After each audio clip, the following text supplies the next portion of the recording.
గ్రామాల నుంచి వేలాదిగా విద్యార్థులు రైతులు నిరుద్యోగులు వచ్చి స్వాగతం పలుకుతుంటే సాయంత్రం 5 గంటలకు ఆర్మూరు గడ్డ మీద నేను కాలు పెట్టినా మీరందరూ ఆకలిని సైతం లెక్క చేయకుండా కడుపులో నకనకలాడుతున్నా ఆ రోజు నిలబడి వేలాది మంది ఆ దీక్షలో పాల్గొని రేవంత్ రెడ్డి గారి నాయకత్వంలో కాంగ్రెస్ పార్టీని గెలిపిస్తామని మీరు విశ్వాసం నమ్మకం కలిగించినందుకు జూన్ 27, 2021 నాడు కాంగ్రెస్ పార్టీ అధ్యక్షురాలుగా శ్రీమతి సోనియా గాంధీ గారు నన్ను పిసిసి అధ్యక్షుడిగా నియమించిందన్న సంగతి నేను మీకు గుర్తు చేస్తున్నా. ఆనాడు పిసిసి నియామకంలో జనవరి 30, 2021 నాడు ఆర్మూరులో జరిగిన దీక్ష మీరు అండగా నిలబడడంతో నిజామాబాద్ జిల్లా కాంగ్రెస్ పార్టీకి అండగా నిలబడుతుందన్న నమ్మకంతో ఆ రోజు పిసిసి అధ్యక్షుడిగా నన్ను నియమించడం జరిగింది. అందుకే నిజామాబాద్ అంటే నాకు ప్రత్యేకమైన అభిమానం.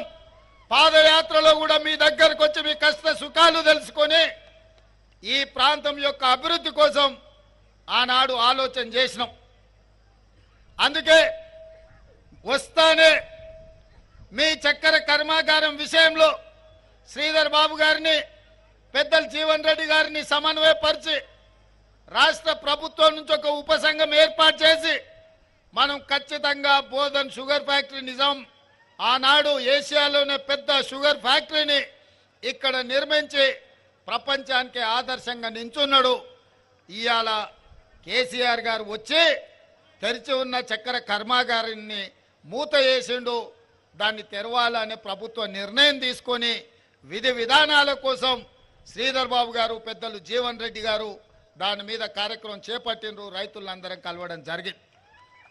ఎన్నికల కోడ్ ముగిసిన 2-3 నెలల లోపే వీలైతే సెప్టెంబర్ 17 లోపల ఇక్కడిని చక్కెర కర్మాగారాలను తెరిపించే బాధ్యత మా మంత్రివర్గం తీసుకుంటుంది. ఈ ప్రాంత రైతులను ఆదుకునే బాధ్యత కాంగ్రెస్ ప్రభుత్వం తీసుకుంటుందని నేను ఈ సందర్భంగా తెలియజేస్తున్నా. మిత్రులారా, నేను మీకు కొన్ని అంశాలు గుర్తు చేయదలుచుకున్నా. 2004, 2009 మా అన్న మధు యాస్కిన్ మీరు ఎంపీగా గెలిపిస్తే పార్లమెంట్లో కొట్లాడి సోనియమ్మను ఒప్పించి తెలంగాణ రాష్ట్రాన్ని తీసుకొచ్చిందంటే మీ నిజామాబాద్ ఎంపీగా మిత్రుడు మధు యాస్కి గారు సాధించిన విజయం అని చెప్పి ఈరోజు నేను చెప్పదలుచుకున్నా. మరి 2014లో కల్వకుంట్ల కవిత గారిని మీరు గెలిపించారు. సరే, కేసీఆర్ బిడ్డను నిజామాబాద్కు నిధులు వస్తాయనో 100 రోజుల్లో చక్కెర కర్మాగారం తెరుస్తుందనో మీరందరూ కూడా కవిత గారికి అండగా నిలబడ్డారు. మరి కవిత గారు 5 ఏళ్ళైనా చక్కెర కర్మాగారం తెరిపించలే, పసుపుకు గిట్టుబాటు ధర ఇవ్వలే, ఎర్రజొన్న రైతుల గురించి చెప్పాల్సిన పని లేదు. మొక్కజొన్న, సోయాబీన్ ఈ ప్రాంతంలో పండించే రైతులను పట్టించుకోలేదు. ఇక వాళ్ళ నాయన అయితే ఒక అడుగు ముందేసి ఎవడు ఊరేస్తే వాడు ఊరేసుకున్నట్టే అని చెప్పి చంద్రశేఖరరావు చెప్పిండు. అప్పుడు చైతన్యం కలిగిన ఈ ప్రాంత రైతాంగం ఒక నిర్ణయం తీసుకున్నారు. బిడ్డ మళ్ళైతే రా, నీకు లగ్గం చేయకపోతే చూస్తామని చెప్పి. అందుకే ఆయల్ల మీరందరూ ఈ ప్రాంత రైతులు దాదాపుగా 100 మంది 2019 ఎన్నికల్లో నామినేషన్లు వేసి అందులో 80 మంది ఎన్నికల క్షేత్రంలో నిలబడి 100 రోజుల్లో చక్కెర కర్మాగారం తెరుస్తా అని మాట ఇచ్చి మోసం చేసిన కల్వకుంట్ల కవితను, కల్వకుంట్ల చంద్రశేఖరరావును 100 మీటర్ల గోతి తీసి పాతి పెట్టి మళ్ళా మొక్క మొలవకుండా మొత్తం కాంక్రీట్ చేసి పెట్టారు. ఆ దెబ్బకు 2024లో కల్వకుంట్ల కవిత గారు ఎన్నికల్లో పోటీ చేయడానికే భయపడ్డారు. అంటే నిజామాబాదు రైతాంగంతో పెట్టుకుంటే శాశ్వతంగా ఇక్కడి రైతులను మోసం చేస్తే శాశ్వతంగా రాజకీయంగా సమాధి చేస్తామని చెప్పి ఈ ప్రాంత రైతులు నిరూపించారు. మిమ్మల్ని నేను అభినందిస్తున్నా. సరే, ఏనుగులను తినేటోడు పోయింది అనుకుంటే పీన్గలను తినేటోడు వచ్చిండు. ఆమె 100 రోజుల్లో చక్కెర కర్మాగారం తెస్తా అన్నది.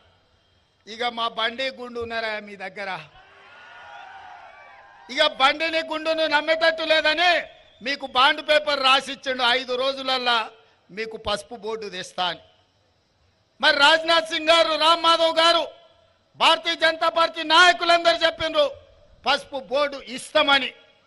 మరి నరేంద్ర మోడీ గారు చివరికి మొన్న పసుపు బోర్డు ఇస్తామని జీవో ఇస్తే అక్కడ నిజామాబాద్ అనేది మర్చిపోయిండు. అందులో మీరు ఒక్కసారి ఆ జీవో చూడండి, అందులో ఏంది లేదు. ఎక్కడ పెడతాడో నాకు తెలియదు. హిమాలయ పర్వతాలలో పెడతాడో, శంకరగిరి మాన్యంలో పెడతాడో, లేకపోతే నిజామాబాద్ గడ్డ మీద పెడతాడో. ఇవాళ కాడికి వరకు అది రాలే. కానీ ఆయన మారు వేషంతో ఇక్కడ పెట్టిన స్పైసెస్ బోర్డును అదే పసుపు బోర్డు అని నమ్మించే ప్రయత్నం చేసిండు, బుకాయించే ప్రయత్నం చేసిండు. గిదే గది గదే గిది అని. నేను అడగదలుచుకున్న మిత్రుడు ధర్మపురి అరవిందును, గ్రామాలలో బట్టలు ఉత్కనికే రిన్ సబ్ అని ఉంటుంది. ఈ రిన్ సబ్కు డూప్లికేట్ కింద సేమ్ అట్లనే ఉంటుంది రన్ సబ్ అని ఒకటి వచ్చింది. ఏమయ్యా మిత్రమా అరవిందు, పసుపు బోర్డుకు స్పైసెస్ బోర్డుకు తేడా తెలియనోళ్ళనే మా రైతులు. ఆకాశం ఇంకా ఇట్లా చూడకుంటేనే మబ్బులు ఎప్పుడైతాయో, మేఘాలు ఎప్పుడు కమ్ముకుంటాయో, వాన ఎప్పుడు కురుస్తుందో, పసుపు ఎప్పుడు వేయాలో, కందులు ఎప్పుడు పండించాలో, మిర్చి ఒడ్లు ఎక్కడ వేయాలో, ఏ భూములు వేయాలో తెలిసిన వాళ్ళు మా నిజామాబాద్ జిల్లా రైతులు. వెనకటికి ఎవడనంటే తాతకే దగ్గు నేర్పిండట. ధర్మపురి గారు ఇవాళ మా నిజామాబాదు రైతులకు బోర్డుల గురించి చెప్తున్నాడు. ఒకవేళ నిజామాబాదు రైతుల గురించి తెలుసుకోవాలంటే అరవింద్, నువ్వు కాన్వెంట్ స్కూల్లో చదివినా నీకు పెద్ద తెలియదు, కానీ ధర్మపురి శ్రీనివాస్ గారిని అడుగుంది, చెప్తారు ఈ ప్రాంత రైతులు ఎంత చైతన్యవంతులు. ఇవాళ నేను గర్వంగా చెప్తా, హర్యానా పంజాబ్ రైతులు ఈ దేశంలో ఏ సమస్య వచ్చినా నిలబడి ప్రధానమంత్రి అయినా కేంద్ర ప్రభుత్వాన్ని అయినా నిలదీసి మెడలు బట్టి వంగబెట్టి సమస్యల్ని పరిష్కరించుకునే శక్తి హర్యానా పంజాబ్ రైతాంగానికి ఉంది. నరేంద్ర మోడీ రైతు వ్యతిరేక నల్ల చట్టాలు తెస్తే 16 నెలలు ఢిల్లీ సరిహద్దుల్లో లక్షలాది మంది రైతులు మోహరించి నరేంద్ర మోడీని ఓడించి రైతు వ్యతిరేక నల్ల చట్టాలను రద్దు చేసి రైతుల క్షమాపణ చెప్పించిన శక్తి హర్యానా పంజాబ్ రైతులకు ఉంది. ఆ తర్వాత దేశంలో ఆర్మూర్ నిజామాబాద్ రైతులకే ఆ పౌరుషం ఉంది అని నేను చెప్తున్నా. ఈ దేశంలో పంజాబ్ హర్యానా రైతులతో సమానంగా ఆత్మగౌరవంతో బతికే రైతాంగం ఎవరైతే ఉన్నారంటే అది నిజామాబాద్ ఆర్మూర్ ప్రాంతంలో. ఈ ప్రాంతంలో పసుపు వండించే, ఎర్రజొన్నలు వండించే రైతులు ఏ ప్రభుత్వాన్నైనా మెడలు వంచి వాళ్ళ సమస్యల్ని పరిష్కరించుకునే శక్తి ఈ ప్రాంత రైతాంగానికి ఉంది. అందుకే మిత్రులారా, 100 రోజుల్లో చక్కెర కర్మాగారం తెస్తా అన్న వాళ్ళను వాళ్ళ కర్మ గాలింది, వాళ్ళని పొలిమేర్లు దాటే వరకు తరిమిండ్రు. మరి నేను ఇవాళ అడుగుతున్నా, 100 రోజులు అన్నోళ్ళకి గట్ల శిక్ష ఇస్తే 5 రోజుల్లో బోర్డు తెస్తా అన్న బోడగుండోళ్ళని ఏం చెప్తారో మీరు ఒక్కసారి ఆలోచన చెయ్యరు. కానీ మా పెద్దలు జీవన్ రెడ్డి గారు, నేను మీకు ఒక మాట చెప్పదలుచుకున్నా. అన్న మీరు కరీంనగర్లో ఎంపీకి పోటీ చేయాలని చెప్పి ఎంబడబడ్డా. అన్న నా మాట వినలే. సరే చూద్దామని చెప్పి మొదటి లిస్టులో జీవన్ అన్న పేరే పెట్టలే. అట్లయినా నేను అడిగినట్టు అన్న ఏమన్నా నా మాట వింటాడేమో, ఒప్పుకుంటాడేమో అని. మొదటి లిస్టులో పేరు రాకపోయినా జీవన్ అన్న ఒకటే మాట చెప్పిండు, నేను తమ్మి రైతుల కోసం కొట్లాడదలుచుకున్నా, నా జీవితం ఈ రైతులకే నేను అంకితం చేయాలనుకుంటున్నా. నాకు జీవితంలో ఏం కోరిక లేవు, ఏం ఆలోచన లేవు. ఆనాడు అసెంబ్లీలో గెలిస్తే ఈ రాష్ట్ర వ్యవసాయ శాఖ మంత్రిగా ఈ రాష్ట్ర రైతాంగానికి, నిజామాబాద్ రైతాంగానికి తోడు ఉండాలనుకున్నా. కానీ అదృష్టం బాగలేదు. మళ్ళీ ఈరోజు పార్లమెంట్ చేస్తున్నా. నేను నిజామాబాద్లోనే చేస్తా. నా కోరుట్ల, జగిత్యాల, నిజామాబాద్ పార్లమెంట్లు ఉంది. నిజంగా రైతులకు నేను అండగా నిలబడాలి, పార్లమెంట్లో మాట్లాడాలి, పసుపు బోర్డును, చక్కెర కర్మాగారాన్ని తెరిపించాలి, ఈ ప్రాంతాన్ని అభివృద్ధి పదం వైపు నడిపించాలి, రైతులకు గిట్టుబాటు ధర ఇవ్వాలి అని పెద్దలు జీవన్ రెడ్డి గారు చెప్పారు. నేను మీకు మాటిస్తున్న వేదిక మీద నుంచి మా మిత్రులందరి అనుమతితోటి ఖచ్చితంగా రాబోయే ఎన్నికల్లో ఇండియా కూటమి కేంద్రంలో ప్రభుత్వం ఏర్పాటు చేస్తుంది. పెద్దలు జీవన్ రెడ్డి గారిని కేంద్ర వ్యవసాయ మంత్రిగా పెద్దలు జీవన్ రెడ్డి గారిని ఈ తెలంగాణ రాష్ట్రంలో కేంద్ర స్థాయిలో ఆనాడు జైపాల్ రెడ్డి గారు ఉన్నారు. కేంద్రంలో పెద్ద పెద్ద మంత్రి పదవులకు వన్నె తీసుకొచ్చింది జైపాల్ రెడ్డి గారు. పెద్దలు కీర్తిశేషులు పివి నరసింహారావు గారు పేరు తెచ్చిండ్రు ఈ ప్రాంతానికి, ఈ దేశానికి. ఇవాళ స్థాయిలో గౌరవం ఉన్న వాళ్ళు, ప్రజలకే అంకితమైన వాళ్ళు, సమస్యల పట్ల అవగాహన ఉన్నవాళ్ళు, రైతాంగాన్ని ఆదుకునే మనసున్న నాయకుడి తెలంగాణ రాష్ట్రంలోనే లేడు. అది ఒక్క జీవనన్న మాత్రమే. అందుకే సోనియా గాంధీ గారిని, మల్లికార్జున్ ఖర్గే గారిని, రాహుల్ గాంధీ గారిని ఒప్పించి మెప్పించి నేను కేంద్ర వ్యవసాయ శాఖ మంత్రిగా జీవన్ రెడ్డి గారికి పదవిని తీసుకొచ్చే బాధ్యత నాది. మీ బిడ్డ మీకోసం కొట్లాడేటైనా ఎవరినో అడుగో, ఎవడో సంతకం పెట్టో ఏదో నిర్ణయం చేయాలని తిరగాల్సిన పని లేదు. ఆయననే సొంతంగా సంతకం పెట్టి మీ చెరుకు కర్మాగారం, మీ పసుపు బోర్డును సాధించి సంతకం పెట్టే సత్తా జీవన్ రెడ్డి గారికి పార్టీ ఇస్తుంది. మరి ఇది నిజం కావాలి అంటే జీవన్ రెడ్డి గారు నిజామాబాద్ పార్లమెంటుకు గెలవాలి మిత్రులారా. ఒక్కొక్కసారి ఓటమికి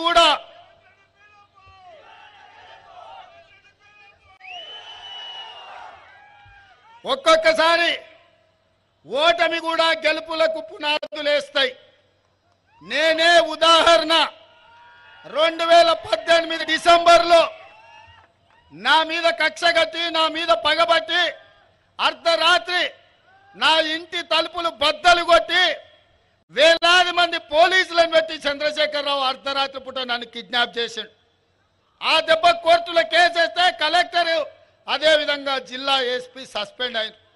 కుట్రలు కుతంత్రాలతోని కొడంగల్లో నన్ను కేసీఆర్ అసెంబ్లీకి ఓడిస్తే 3 నెలలు తిరిగే లోపలనే మల్కాజ్గిరి పార్లమెంట్ లో, దేశంలోనే అతిపెద్ద పార్లమెంటు,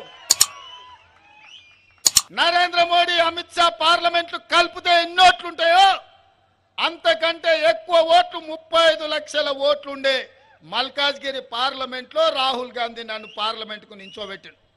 3000 పోలింగ్ బూతులు ఉన్నాయి.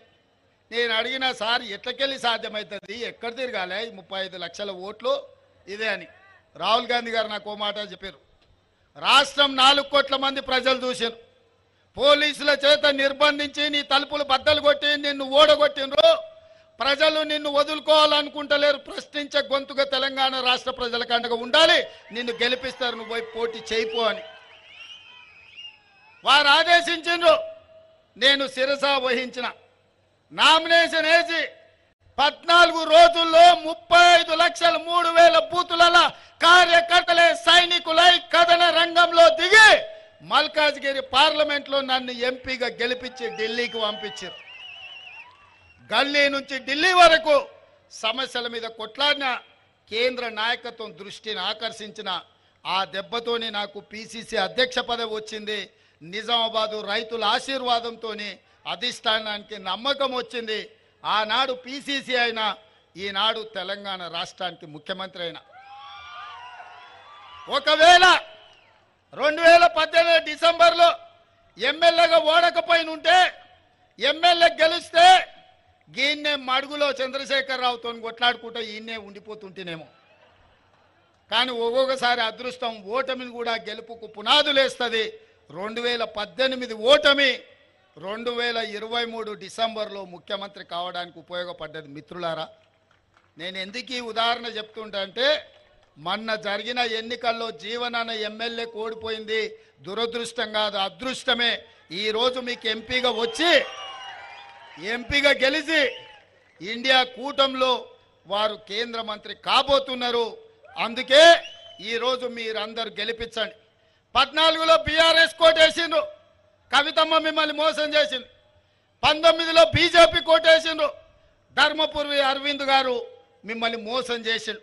నేను ఇవాళ మిమ్మల్ని అడుగుతున్న మిత్రులారా, మోసం చేసిన వాళ్ళు కావాలన్నా, మోస పార్టీలు కావాలన్నా, 10 ఏళ్ల నుంచి ప్రభుత్వంలో ఉండి పసుపు బోర్డు ఇవ్వలేదు, రైతుల గిట్టుబాటు ధర ఇవ్వలేదు, చక్కెర కర్మాగారం తెరవలేదు, ఈ ప్రాంత రైతాంగ ఆత్మ గౌరవాన్ని తాకట్టు పెట్టి మీరు వారణాసిలో మోడీకి వ్యతిరేకంగా నామినేషన్ లేకపోతే పోలీసులను పెట్టి నిజామాబాదు రైతాంగాన్ని కొట్టించిన మాట మీరు మర్చిపోయినరా? బీఆర్ఎస్ చూసిరు, బీజేపీని చూసిరు. ఒక్కసారి జీవనానికి అవకాశం ఇవ్వండి. పెద్ద మనిషి, రైతు బిడ్డ, రైతులకు నాయకుడు కాదు, ఆయనే రైతయా. వ్యవసాయం ఏం చేయాలో ఆయనకు తెలుసు. 40 ఏళ్ల నుంచి ఆయన మంత్రి ఉన్నా ఏది ఉన్నా రాత్రి అయితే ఊరికి పోతాడు, పొద్దున వ్యవసాయం చేసుకుంటాడు. ఆయన కంటే రైతుల గురించి తెలిసిన వాళ్ళు ఎవరన్నా ఉన్నారే నాయకులు? మేమంతా పాయింట్ షర్ట్ వేసుకునేటోళ్ళమే, అన్నలాగటోళ్ళు చెప్తే వినటోళ్ళమే. ధర్మపురి అరవింద్కు వ్యవసాయం తెలుసానే? అడుగురి పోయి పల్లీలు ఏడుంటాయి అంటే చెట్టు కడితే పైన తెంచుకోవాలని చెప్తాడు. అవునా? అందుకోసమని అట్లాటోళ్ళని మనం ఎన్నుకొని ఓటేస్తే ఎట్లయితుందో చూసిరు. సరే, కవితమ్మ గురించి నేను చెప్పాల్సిన పని లేదు, ఇక బాజిరెడ్డి గోవర్ధన్ గురించి నేను అడగాల్సిన పని లేదు. ఆయన గిన ఓటేస్తారంటే ఆయన కొడుకులు అచ్చోసిన ఆంబోతులాగా మీ మీద పడతారు. గోవర్ధన్ గిన ఓటేస్తారా వాళ్ళ కొడుకులంతా మీ మీద పడతారు. మీరు ఇక మళ్ళీ నెల హఫ్తాలు కట్టాల్సిందే. పాల పైసలు, కూరగాయల పైసలు తీసుకొచ్చి వాళ్ళకి ఇచ్చిపోవాల్సి వస్తుంది, పట్టణానికి టౌన్కి వస్తాయి. అందుకే మిత్రులారా, ఇవాళ పదే గుడి గురించి మాట్లాడుతున్నారు. నేను ఒక్క మాట చెప్పదలుచుకున్న ఈ వేదిక మీద నుంచి, ఈ దేశ ప్రధానమంత్రి నరేంద్ర మోడీ గారు నిన్న మాట్లాడుతూ కాంగ్రెస్ పార్టీ అధికారంలోకి వస్తే హిందువుల ఆస్తులు గుంజుకొని ముస్లింలకు పంచి పెడతారని అన్నారు. ఒక secular country, doctor Babasaheb Ambedkar రచించిన రాజ్యాంగం, ఆ రాజ్యాంగం మీద ప్రమాణం చేసిన ప్రధానమంత్రి 2 మతాల మధ్యలో చిచ్చు పెట్టే విధంగా మాట్లాడుతున్నాడంటే ఓటమి నరేంద్ర మోడీని వేటాడుతుంది. నరేంద్ర మోడీ భయపడి ఈరోజు మతాల మధ్యలో చిచ్చు పెట్టాలనుకున్నాడు. అందుకే ఈ వేదిక మీద నుంచి इस मंच से मैं नरेंद्र मोदी जी से साफ एक बात मैं कहना चाहता हूं, जब कांग्रेस पार्टी सत्ता में था हम हिस्सा दिए, बराबर दलित को दिए, आदिवासी को दिए, ओबीसी को दिए, किसी का जायदाद खींच लेकर और किसी को नहीं दिए। हम इतना संविधान को बचाए, ऐसे संविधान किस देश को दिए हम लोग। अगर भाई का जायदाद दूसरे भाई को देना है तो भी कानून के हिसाब से देना पड़ता, मगर किसी का जायदाद खींच लेकर और किसी को देने का कानून अपना देश में नहीं है। 13 साल मुख्यमंत्री था मोदी जी, 10 साल प्रधानमंत्री था। इतना भी पता नहीं है कि इस देश का प्रधानमंत्री को हिंदुओं का जायदाद खींच लेकर मुसलमानों को देने के लिए ये प्रधानमंत्री ऐसे बात कह रहा है। इसको डर है, दिल में हार जाने का डर है, इसीलिए ऐसे भाषण उन्होंने दे रहा है। इसीलिए हम संविधान दिए इस देश को। डॉक्टर बाबा साहेब अंबेडकर ये लिखा उसमें, अगर बाप का जायदाद बेटे को भी देना है तो विरासत देना, भाई का जायदाद छोटे भाई को, बहन को भी देना है तो एक हिसाब किताब से वो बदली करना। ऐसे झूठे बातों से कितने दिन देश को धोखा देंगे मोदी जी? ये कोई तरीका नहीं है, आपको कोई शोभा देने वाले बात नहीं है। ऐसे बात मत कहो, ये देश के लिए सुरक्षा नहीं। మిత్రులారా, హిందువుల ఆస్తులు ముస్లింలకు గుంజి పెడతారంటున్నారు. నేను అడుగుతున్నా, ఇక్కడ చాలా మంది మా అన్నదమ్ముల ఆస్తులు వచ్చుకున్న వాళ్ళు ఉండ్రు కదనే, ఏర్పడ్డోళ్ళు ఉండ్రు కదా. కాగితం రాసుకోకుండా, పెద్ద మనుషులు లేకుండా, తల్లిదండ్రులు ఒప్పుకోకుండా అన్న ఆస్తి తమ్మునికే ఇచ్చేటట్లేదు, తండ్రి ఆస్తి బిడ్డకి ఇచ్చేటట్లేదా? మన రాజ్యాంగం అట్లుంది. వీళ్ళ ఆస్తులు గుంజుకొని వాళ్ళకి ఇచ్చేటట్టు ఉంటుందా? ఈ దేశ ప్రధానమంత్రికి ఇట్లా మాట్లాడతాడా? ఇది పద్ధత? ఎన్నికల్లో గెలవాలని ప్రయత్నం చేస్తే తప్పులేదు, కానీ దేశాన్ని మత ప్రాతిపదికన విభజించి చిచ్చు పెట్టి రాజకీయ ప్రయోజనం పొందాలని చూస్తున్నారు. ఇది దేశానికి మంచిదా? ఒక్కసారి ఆలోచన చేయండి. అశాంతి పెట్టేగి మన మధ్యలో పంచాయతీలు పెడితే ఈ దేశం కుప్పగూలుతుంది, ఈ దేశానికి తీరని నష్టం జరుగుతుంది. అందుకే భారతీయ జనతా పార్టీని ఓడించాలి, కాంగ్రెస్ పార్టీని గెలిపించాలి. ఇంకొక మాట కూడా నేను చెప్పదలుచుకున్న మా బీజేపీ మిత్రులకు, దేవుడు గుడిలో ఉండాలి, భక్తి గుండెల్లో ఉండాలి. మిత్రులారా, దేవుడు గుడిలో ఉండాలి, భక్తి గుండెల్లో ఉండాలి. పోలింగ్ బూతుల డబ్బాలల్లో కాదు మిత్రులారా. మీరు చేసే వ్యాపారం, మీ రాజకీయ వ్యాపారం, మీ స్వార్థం ఈ దేశ ప్రజలకు అర్థమైతలేదని అనుకోకండి. ఇంత దుర్మార్గం, ఇట్లాంటి ఆలోచన ఈ దేశానికి మంచిది కాదు. మన పెద్దలు డాక్టర్ బాబాసాహెబ్ అంబేద్కర్ ఈ దేశానికి రాజ్యాంగం ఇచ్చింది ఒక సెక్యులర్, ఒక మత సామరస్యంతో కూడుకున్న పరిపాలనను అందించడానికి అవకాశం ఇచ్చింది. కేవలం మీరు గెలవడం కోసం ఇట్లాంటి కుట్రలు కుతంత్రాలు చేయడం ఈ దేశానికి మంచిది కాదు. ఇట్లాంటి ఆలోచన మానుకోండి. రాముడు మీకే కాదు, మాకు రాముడే. మా ఇంట్లో కూడా మేము రాముని కొలుస్తాం, విష్ణుని కొలుస్తాం, కృష్ణుని కొలుస్తాం. ఎంతోమంది దేవతలు ఉన్నారు. ఊర్లూరులో పోసమ్మ, మైసమ్మ, ఎల్లమ్మ ఎంతోమంది దేవతలు ఉన్నారు. ఇవన్నీ మన సాంప్రదాయంలో భాగం. ఎవరి మత విశ్వాసం వాళ్ళది. నేను హిందువునని గర్వపడతా, ముస్లింలను, క్రిస్టియన్లను, సిక్కులను ఆదరిస్తా, గౌరవిస్తా. ముఖ్యమంత్రిగా నా బాధ్యత. మత సామరస్యం పాటించడం అనేది రాజ్యాంగం మనకు నేర్పిన, మన పెద్దలు తరతరాలుగా మనకిచ్చిన మన సాంప్రదాయం. ఊర్లలో పీర్ల పండుగ ఎవరయ్యా? మనం కాదా చేసేది? అలా వాడేది మనం కాదా? ఊర్లో ఏదైనా ఉండి చర్చిలో క్రిస్మస్ వస్తే 10 మందికి మనం సాయం చేస్తలేమా? మన గణేష్ నిమజ్జనం వస్తే ముస్లింలు మనకు అండగా నిలబడతలేరా హైదరాబాద్లో? ఇది మన సంస్కృతి, మన సాంప్రదాయం. దీన్ని కూడా రాజకీయాలకు వాడుకోవాలని బీజేపీ చూస్తుంది. మిత్రులారా, ఇది దేశానికి మంచిది కాదు. కాంగ్రెస్ ఎన్నో 50 ఏళ్ళ అధికారంలో ఉంది. అధికారం కాంగ్రెస్కు కొత్త కాదు, ప్రతిపక్షం అసలే కొత్త కాదు. కానీ ఇట్లాంటి విపత్కరమైన పరిస్థితుల్లో దేశాన్ని కాపాడాల్సిన బాధ్యత కాంగ్రెస్ పార్టీకి ఉంది. అందుకే ఈరోజు ఇందిరాగాంధీ గారి దేశం కోసం ప్రాణాలు ఇచ్చారు, రాజీవ్ గాంధీ గారి దేశం కోసం ప్రాణాలు ఇచ్చారు, సోనియా గాంధీ, రాహుల్ గాంధీ గారి దేశం కోసం పదవులు త్యాగం చేశారు. ఇక ఇప్పుడు త్యాగాలు చేసేది లేదు, కొట్లాడేదే ఈ దేశానికి రాహుల్ గాంధీని ప్రధానమంత్రిని చేసేదే అని చెప్పి నేను ఈ సందర్భంగా తెలియజేస్తున్నా మిత్రులారా. అందుకే ఈరోజు మీకు స్పష్టంగా 3 మాటలు ఇస్తున్నా. మీ చక్కెర కర్మాగారం తెరిపించే బాధ్యత మాది, కాంగ్రెస్ ప్రభుత్వం అని చెప్పి నేను చెప్పదలుచుకున్నా. అదేవిధంగా పసుపు బోర్డు కేంద్ర ప్రభుత్వం ఇవ్వాలి. ప్రభుత్వం ఎన్డీఏ ఓడి ఇండియా కూటమి గెలిస్తే పసుపు బోర్డు జీవనాన్ని మంత్రిగా తీసుకొచ్చి మీకు ఇస్తాడు. లేకపోతే ప్రశ్నించే గొంతుకై మోడీ మెడల్ వంచి మీ పసుపు బోర్డు మా జీవనాన్ని తీసుకొస్తాడు. నాది పూచి అని చెప్పి నా మిత్రులకు చెప్తున్నా. అదేవిధంగా నిన్న రైతు రుణమాఫీ గురించి మాట్లాడుతున్నారు, రైతు భరోసా గురించి మాట్లాడుతున్నారు. ఒరే సన్నాసులారా, తాతకు దగ్గు నేర్పాడు మా కథలు చెప్పకండి. వెనకటికెప్పుడో రైతు రుణమాఫీ మేము చేసినాం. రైతులకు బోనస్ ఇచ్చింది మేము. రైతులకు రుణమాఫీ, రైతులకు బోనస్ ఇచ్చిన మేము 100 రోజుల్లో 5 పథకాలు అమలు చేసే లోపల ఎన్నికల కోడ్ వచ్చింది. అందుకే ఇవాళ ఈ వేదిక మీద నుంచి మాట్లాడుతున్నా. బాసర సరస్వతి మందిరం మీద ఒట్టే చెప్తున్నా, 15 ఆగస్టు లోపల రైతాంగానికి 2 లక్షల రూపాయల రుణమాఫీ చేస్తుంది మా ప్రభుత్వం. నాది, మా మంత్రివర్గానికి బాధ్యత. మీ రైతులకు రుణమాఫీ చేసి మీ రుణం తీర్చుకుంటాం. ఈ ప్రభుత్వం మీది. మీరు కష్టపడి కొట్లాడి మీరు గెలిపిస్తే వచ్చిన ప్రభుత్వం. ఈ రైతాంగం కోసమే ఈ ప్రభుత్వం ఉన్నది. ఈ రైతాంగాన్ని ఆదుకునే బాధ్యత మాది.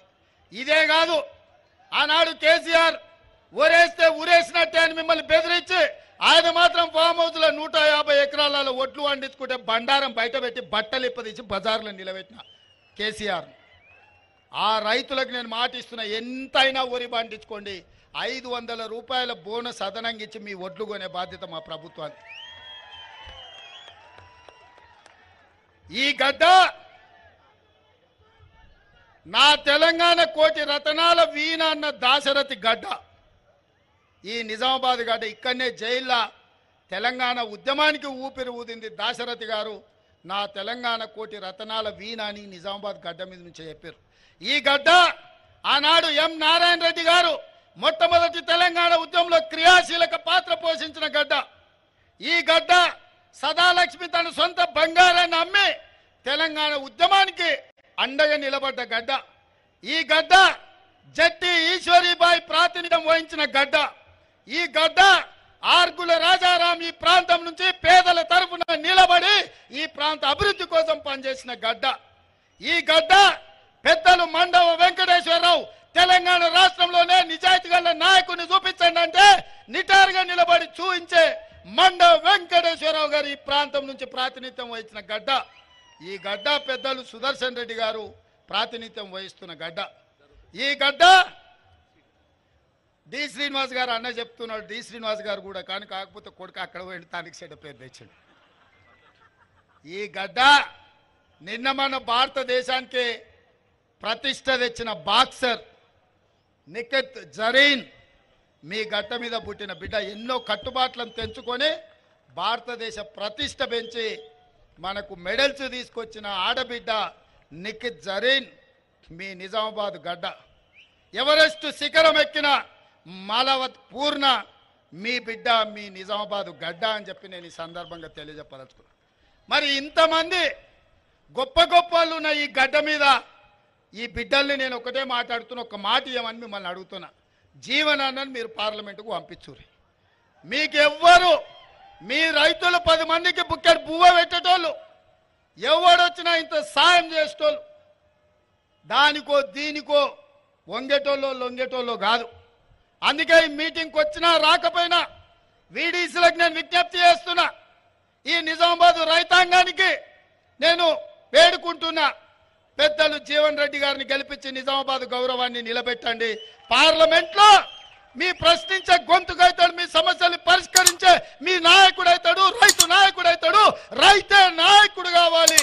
మీ రైతు బిడ్డనే ఈ దేశంలో వ్యవసాయానికి నాయకత్వం వహించాలి. జీవనన్నను గెలిపించండి. జీవనన్నకేసే ప్రతి ఓటు మీ రేవంత్ అన్నకేసినట్టే అని చెప్పి నేను ఈ సందర్భంగా చెప్తున్నా.